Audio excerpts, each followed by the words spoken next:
네, 우리 131편 1절부터 3절까지 말씀 한 목소리로 읽겠습니다. 1절입니다. 여호와여, 내 마음이 교만하지 아니하고 내 눈이 오만하지 아니하오며 내가 큰 일과 감당하지 못할 놀라운 일을 하려고 힘쓰지 아니하나이다. 실로 내가 내 영혼으로 고요하고 평온하게 하기를 젖된 아이가 그의 어머니 품에 있음 같게 하였나니 내 영혼이 젖된 아이와 같도다. 이스라엘아, 지금부터 영원까지 여호와를 바랄지어다. 아멘. 오늘 이 말씀 가운데 하나님의 은혜가 있기를 간절히 기도하고 소망합니다. 기도하는 마음으로 고백합니다. 하나님의 은혜가 지금 저에게 임하기를 기도합니다. 우리 옆 사람 축복하면서 하나님의 은혜가 지금 여러분에게 임하기를 기도합니다. 아멘. 복된 하나님의 은혜가 넘치길 간절히 기도하고 소망합니다. 오늘 시편 131편 짧은 구절입니다. 시편에서 가장 짧은 구절이죠. 1절, 2절, 3절, 3절만 있는 성경 말씀입니다. 어제 우리 130편 말씀을 잠깐 기억하셔야 됩니다. 어제는 어떤 노래였느냐? 참회라는 말로 함께 정리가 됐죠. 참회, 회개의 노래였다라고 한다면요. 오늘도 하나의 주제가 있습니다. 오늘은요, 겸손입니다. 겸손. 겸손의 노래가 오늘은 시편 131편의 주제입니다. 겸손하면은 어떻게 보면 좀 추상적이라고 볼 수도 있지만 추상적인 게 아닙니다. 아주 간단해요. 크리스천에게 겸손이라고 하는 것은 너무나도 간단합니다. 하나님을 믿고 우리의 시선을 하나님께 온전히 고정하는 것이 겸손이에요. 하나님만 바라보면 되는 거죠. 다른 생각하지 않고 하나님만 바라보고 하나님께서 모든 것을 하신다라는 생각을 갖고 살아가는 것이 크리스천들에게는 겸손이라고 할 수 있어요. 우리가 세상에서 살아가면서 겸손하지 못하게 되는 이유가 딱 하나입니다. 다른 사람과 내가 뭐하니까, 비교가 되니까 겸손하지 못하는 거예요. 내가 남들보다 좋아 보이거나 내가 남들보다 덜해 보이거나 속상하고 자만하게 될 때도 있고 교만하게 될 때도 있고 이게 왔다 갔다 하면서 겸손하지 못하게 되는 거죠. 누군가와 비교를 하면 그렇게 됩니다. 근데 하나님의 자녀는 누군가와 비교할 필요가 전혀 없습니다. 왜? 다른 사람을 보는 게 아니라 누구를 바라보는 거니까, 하나님을 바라보는 거니까 우리는 하나님 앞에서 겸손할 수 있는 거죠. 겸손하기만 하면 되는 거죠. 세상을 의식할 필요가 전혀 없습니다. 네가 잘났네, 내가 잘났네 할 필요가 없어요. 그저 하나님만 바라보고 하나님만 생각하면은요, 그냥 평안합니다. 그냥 기뻐요. 늘 기뻐요. 그게 겸손입니다. 그래서 오늘 1절 말씀을 빌어서 보자면은요, 1절 말씀에 나와 있어요. 교만하고 오만하면 평온할 수 없다라고 이야기가 나와 있어요. 왜 평온할 수 없냐? 교만해야 되니까요. 계속 교만해야 되니까요. 계속 오만해야 되니까요. 내가 잘나야 되니까요. 내가 뛰어나야 되니까. 잘나려면 뭐 해야 돼요? 내가 뭘 가져야 되거든요. 남들보다 내가 무언가 더 가져야 돼요. 내가 교만할 수 있으려면, 오만할 수 있으려면 뭐가 있어야지 교만할 수 있고 뭘 가져야지 오만할 수 있어요. 그러니까 평안할 수가 없는 거예요. 계속 뭔가를 가지려고 노력을 하는 겁니다. 이게 어제 말씀 묵상하다 보니까 식사하는 것과 비슷하더라고요. 밥 먹는 거. 많이 배가 고프면은요, 여러분 제일 먼저 무슨 생각하세요? 아, 이것도 먹고 싶다. 저것도 먹고 싶다. 저거 먹으면 얼마나 좋을까. 계속 이 음식 저 음식을 생각을 하게 돼요. 근데 여러분들 배가 부르면 어때요? 배가 부르면은요, 아무리 무슨 5성급 7성급 호텔 음식을 갖다 줘도 이거 먹어줘야 안 먹어져요? 사람은 먹어지더라고요. 사람은 먹어지는데 배가 부르면은요, 근데 잘 생각이 안 나요. 예, 먹고 싶은 마음도 없어요. 배가 부르면 산해진 밀을 갖다 준다고 해도 먹고 싶은 마음이 생각이 들지 않아요. 하나님께 시선을 고정하는 것도 마찬가지예요. 내가 이미 내 마음에 하나님으로 배가 부르면은요, 다른 것에 관심이 안 가요. 하나님으로만 채우면 되는 거예요. 하나님으로만 채우면은요, 아무것도 생각이 안 나요. 오로지 다른 생각을 할 겨를이 없는 거죠. 하나님께 내 시선을 고정하게 되면은요, 하나님만 바라보게 되면은요, 뭘 갖다 줘도 관심이 없어요. 하나님으로 인해서 이미 내 마음은 배가 불러 있기 때문입니다. 그 이야기를 시편 131편의 저자는 우리에게 해주고 있는 거예요. 교만할 필요도 없고요, 오만할 필요도 없어요. 하나님만 바라보면 되는 거죠. 하나님께만 시선을 고정하면은요, 그냥 마음이 평온할 수 있다는 것을 우리에게 이야기해주고 있는 거예요. 1절 말씀 다시 한번 읽어볼까요? 1절입니다. 시작. 여호와여, 내 마음이 교만하지 아니하고 내 눈이 오만하지 아니하오며 내가 큰 일과 감당하지 못할 놀라운 일을 하려고 힘쓰지 아니하나이다 라고 나와 있어요. 겸손은 교만하지 않는 것이고 겸손은 오만하지 않는 것이고 그렇게 되면은요 하나님만 바라볼 수 있다라고 하는 건데 한 가지 더 말씀을 주시잖아요. 감당하지도 못할 일을 하려고 애쓰지 않는 것. 왜? 내 감당하지 못하는 일을 누가 하세요? 하나님이 하시기 때문이죠. 내가 감당하는 일은 우리가 하면 돼요. 근데 내가 감당하지 못하는 일은 누가 하니까? 하나님만 하니까. 누구를 바라보면 되는 거죠? 하나님만 바라보면 되는 거예요. 이 말씀 오해하면은요 아무것도 하지 말라는 이야기인가? 열정도 가지면 안 된다라는 이야기인가? 그거 아니에요. 자세히 보시면은요 두 가지가 나와요. 1절 말씀 보면은요 여호와여 내 마음이 나와요. 내 마음. 내 마음에 표시를 한번 해두실래요? 내 마음. 또 하나 뭐가 나오냐면 내 눈이 나와요. 내 눈. 내 마음과 내 눈. 왜 이게 나올까? 평소에는 내 마음과 내 눈은 누가 지배한다라고 생각하냐면요 내가 지배한다고 생각을 합니다. 왜? 내 거니까. 내 거니까 내가 지배한다라고 생각을 해요. 근데 오늘 다윗은 고백해요. 내 마음과 내 눈이 누구 거라고 고백하냐면 여호와여. 1절 처음에 나오죠. 여호와여. 여호와여. 내 마음은 내 것이 아닙니다. 여호와의 것입니다. 내 눈도 내 것이 아닙니다. 여호와의 것입니다. 내 마음과 내 눈 모든 것의 주인은 여호와 하나님이라고 고백을 하고 있는 거죠. 내 인생의 주인은 내가 아니에요. 내 인생의 주인은 여호와 하나님이에요. 그렇게 고백하고 있는 거예요. 내 인생의 주인이 여호와 하나님이기 때문에 내가 교만할 이유도 없고요. 내가 오만할 이유도 없고요. 그저 하나님 앞에서 낮아지면 되는 거예요. 여호와 하나님, 언약의 하나님이잖아요. 지금 당장은 보이지 않지만 지금 당장은 뭔가 내가 줄 수 있는 것은 아니지만 하나님을 신뢰하면서 하나님이 나와 함께 하신다라는 생각 갖고 나아가면은 내가 겸손할 수 있다라는 이야기를 하고 있는 거죠. 그래서 1절을 다르게 해석하면 이런 말씀으로 우리가 이해하면 됩니다. 주님, 내 인생 내 마음대로 살지 않겠습니다. 하나님께서 함께 해주시고 주님 뜻대로 살게 해주시고 주님이 보게 만드시는 것만 보게 해 주시옵소서라는 것을 지금 기도로 하나님께 올려드리고 있는 거예요. 그래요. 세상에서 내가 뭔가를 하면은요, 내가 뭔가를 잘했으면 세상이 나를 바라봐 줘야 돼요. 내가 이만큼 했으니까 나를 칭찬해 줘야 돼요. 야, 잘했네. 이쁜 말을 들어야 돼요. 그걸 기대하고 살아요. 내 마음과 내 눈이 그것을 기대하고 살아요. 근데 하나님을 믿는 사람은요, 겸손하게 자기를 낮추고 하나님에게 시선을 고정하는 사람들은요, 그럴 필요가 없어요. 그냥 내 일만 하면 돼요. 누가 인정해 주니까? 하나님이 인정해 주시기 때문이죠. 변하지 않으시는 약속의 하나님이 내 마음과 내 눈을 주장해 주고 계시니까 세상을 볼 필요가 없지요. 하나님에게 우리의 시선을 고정하기만 하면 됩니다. 하나님만 바라보면 됩니다. 그러면은요, 내가 내 일을 하게 되더라도요, 내가 하는 게 아니에요. 나를 주장하신 하나님이 하는 거예요. 하나님의 일하심을 인정하면은요, 교만하지 않을 수 있어요. 겸손하게 살 수 있습니다. 세상을 바라보면은요, 굉장히 무리하게 돼요. 내가 뭔가 해야 될 것 같고요. 내가 뭔가 하지 않으면 안 돼요. 불안해요.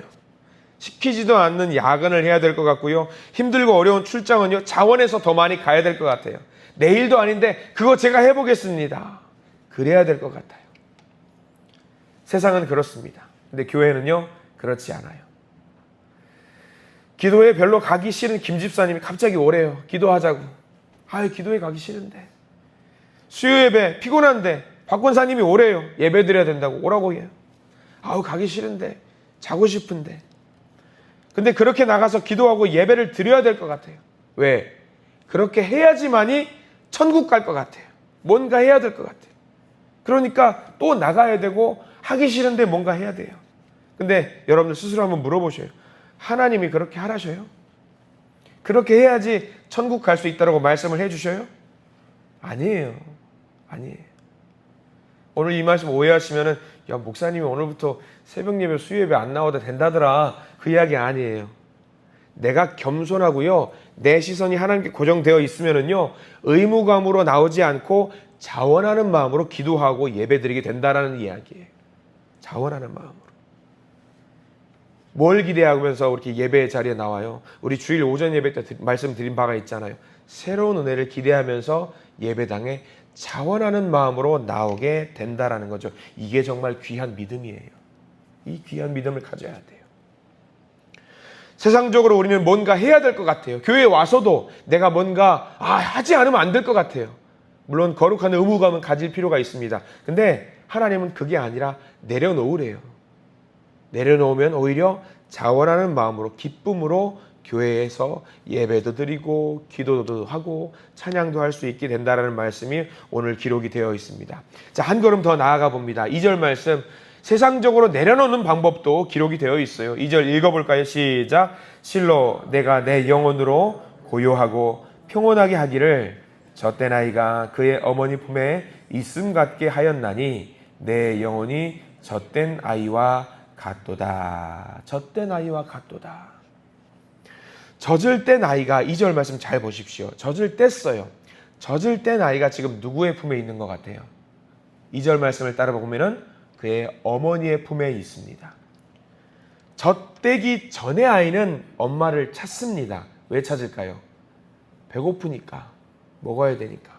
근데 오늘 말씀은요, 젖된 아이가 엄마를 찾아요. 엄마를 왜 찾을까요? 젖을 뗐는데.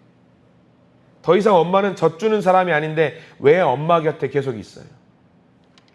이제는 젖이 중요한 게 아니라 엄마가 중요하다는 것을 그 아이가 깨달아요. 마찬가지예요. 하나님께 시선을 고정하면은요, 이제는요, 하나님이 중요한지 스스로 알게 돼요. 하나님에게 이제는 내가 집중해야 된다는 것을 알게 돼요.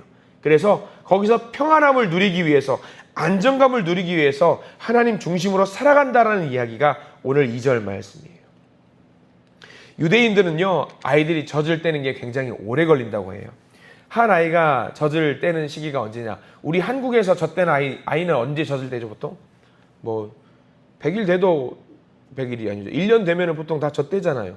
이유식 먹고 하잖아요. 근데 유대인들에게 젖을 떼는 시기는 언제냐면요, 동생이 태어나야지 젖을 뗀다고 하더라고요. 동생이 안 태어나면은 4년도 걸리고 길게는 7년도 걸린대요. 그만큼 오래도록 젖을 떼지 못한다라고 해요.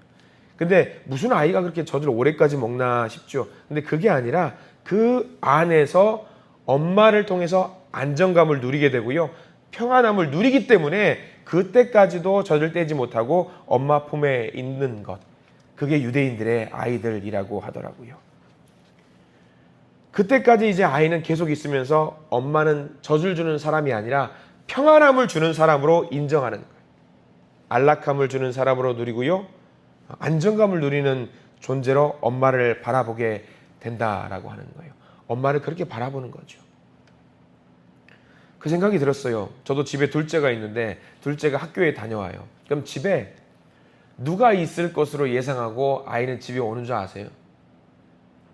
엄마. 학원 다녀와요. 그러면 학원 다녀오면 집에 누가 있어야 돼요?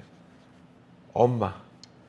엄마가 마트에 물건 사러 갔어요. 공교롭게 집에 아빠가 있어요. 그럼 집에 와서 아이는 아빠를 보고 누구를 찾는 줄 아세요? 왜 엄마를 찾아? 아빠 있는데 왜 엄마를 찾아갖고? 엄마를 찾아요. 그리고 물어봐요. 아빠, 엄마 어디 계세요? 너 아빠 안 보이냐? 엄마 어디 계세요? 그게 왜 궁금한지 모르겠어요.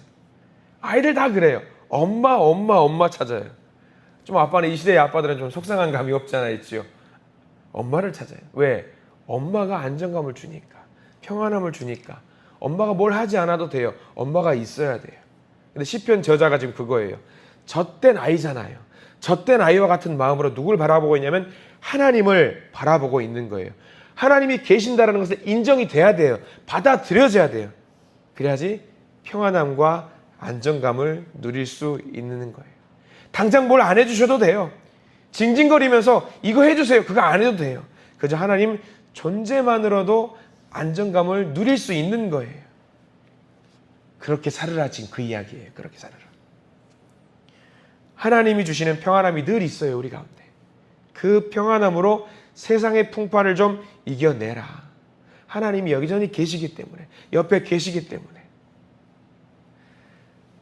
젖된 아이와 같이 엄마 옆에 있으면 평안함을 누리는 것처럼 하나님이 그 옆에 있기 때문에 순례의 길을 걸어가더라도, 힘든 길을 걸어가더라도 걱정하지 말고 평안한 마음으로 걸어갔으면 좋겠다라고 하는 것이 오늘 2절 말씀이지요. 그래서 그 2절 말씀을 조금 넘어가서 이제 이런 마음으로 살아갔으면 좋겠다. 3절입니다. 3절 읽어볼까요? 시작. 이스라엘아 지금부터 영원까지 여호와를 바랄지어다. 이제 3절이면 우리가 알겠죠. 젖된 아이의 평안함으로 그 안정감으로 여호와 하나님을 바라보기만 하면 하나님이 늘 옆에서 지키실 테니까 여호와 하나님만 바라보자라는 이 예쁜 고백이 담겨있는 말씀이에요. 짧은 1절, 2절, 3절이지만 깊은 신앙의 간증과 고백이 담겨있는 거지요. 그래서 우리에게 평안함을 주시고 안정감을 주시는 하나님을 만나고 경험하기 위해서 우리가 가장 먼저 해야 될 것이 무엇이냐? 겸손이라는 거죠. 겸손. 교만하지 말고 오만하지 말고 감당할 수 없는 큰 일을 이루어 주시는 우리 대신 행해 주시는 하나님을 의지하면서 이 순례의 길을 한 걸음씩 걸어가는 젖된 아이가 되자라는 이야기가 시편 131편의 말씀입니다. 오늘 말씀을 통해서 명확하게 기억을 하시기를 간절히 소망합니다. 우리를 평안으로 인도하시는 분은 하나님이십니다. 그 하나님 앞에서 우리가 교만할 필요 있어요? 아니 보세요. 엄마 앞에서 우리가 교만할 필요 있어요? 없잖아요. 오만할 필요 있어요? 자랑할 필요 있어요? 나 의시되면서 나 이런 사람이야 할 필요 있어요? 없어요. 엄마 앞에서 그럴 필요 없어요. 그냥 다 엄마에게 맡기면 되는 거잖아요. 그저 주님께 다 맡기면 됩니다. 우리도 마찬가지로 젖된 아이의 마음으로 주님께서 다심을 믿고 다 맡기십시오. 오늘 하루의 삶을 통해서 우리를 책임져 주시는 그 하나님을 온전히 누리고 맡기시기를 간절히 축원합니다. 그래서 오늘 하루의 삶을 통해서 어디서도 누리실 수 없었던 그 평안함을 온전하게 누리시는 겸손의 성도들이 되시기를 이 시간 간절히 축원합니다. 기도하겠습니다. 주님, 이 땅에 살면서 많은 것 때문에 흔들릴 때가 많습니다. 우리를 괴롭히는 세상의 것들로 인해서 주님을 바라보는 그 시선이 흔들릴 때가 정말 많습니다. 젖을 땐 아이가 엄마의 품에서 그 어디서도 누릴 수 없는 안정감을 누리는 것처럼 이제 주님께 우리의 모든 것을 맡기고 주님이 주시는 평화를 온전히 누리기를 원합니다. 나 혼자 사는 것이 아니고 나를 나되게 하시는 주님을 믿고 오늘 하루를 시작하오니 주신 말씀 의지하면서 주님의 능력을 바라보는 그리고 누리는 우리가 되게 해 주시옵소서. 오늘도 이 말씀 주셨사오니 이 말씀대로 살아갈 힘과 용기를 주시고 오늘 하루를 살아갈 때에 하나님을 기쁘시게 하는 우리의 모든 한신 가족들이 될 수 있도록 저희들을 인도해 주시옵소서. 예수 그리스도 이름으로 간절히 기도드립니다. 아멘.